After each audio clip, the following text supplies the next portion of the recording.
Well, Romanians are terrific in terms of business. They are smart, they're energetic, they truly are eager, but they are also impatient. And sometimes impatience can lead to building something that you see exists elsewhere. In other countries, you see it online.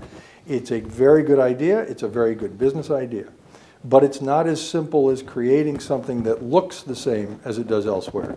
It takes some patience, and I'm not talking about years of study, but a little bit of patience to first ask yourself some very fundamental questions as to what is the company, why should it exist here, what does it need to do, what's its mission, some really basic fundamental ideas. And until you have those, it's very easy to run around and create things that you're not sure why they don't succeed or why they never succeed as fully as they might otherwise. So the lesson needs to be learned, and I think you learn it best by example. And I think you need more examples here of mentoring or senior managers, showing people the necessity for slowing down a little bit in the beginning, getting a fundamental understanding of what the business is about, and then letting your impatience take over and charge ahead and build and create your good ideas.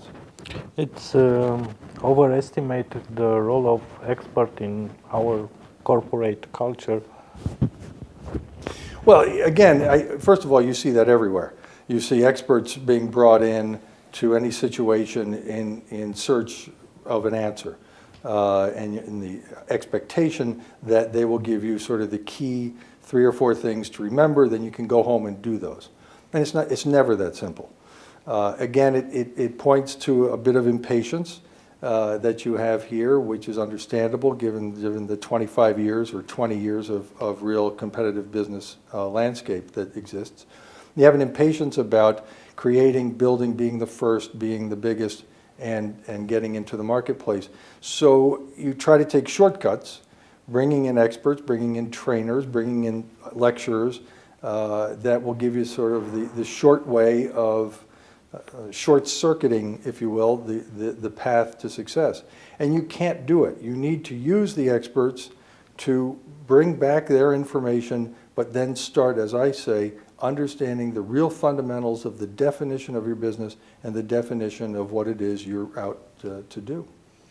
Reading Plato did not qualify you for business, but if you are a businessman and you read Plato, you're gonna have an important advantage.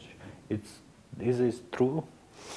Well, there's a quote in there from American economist John Kenneth Galbraith that essentially says that if you are tied to Business Week, if that is your goal to become famous in Business Week, then you are a slave to fame.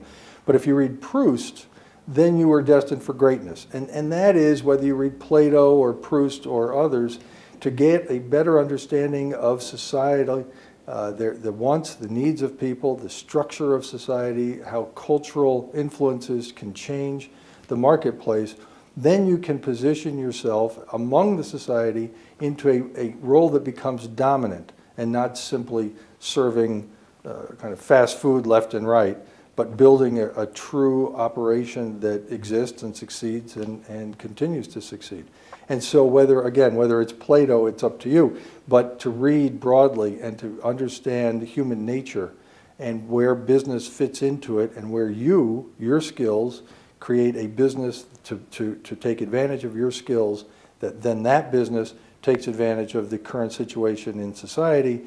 All of that needs to come together, and you don't learn it just from a textbook or two.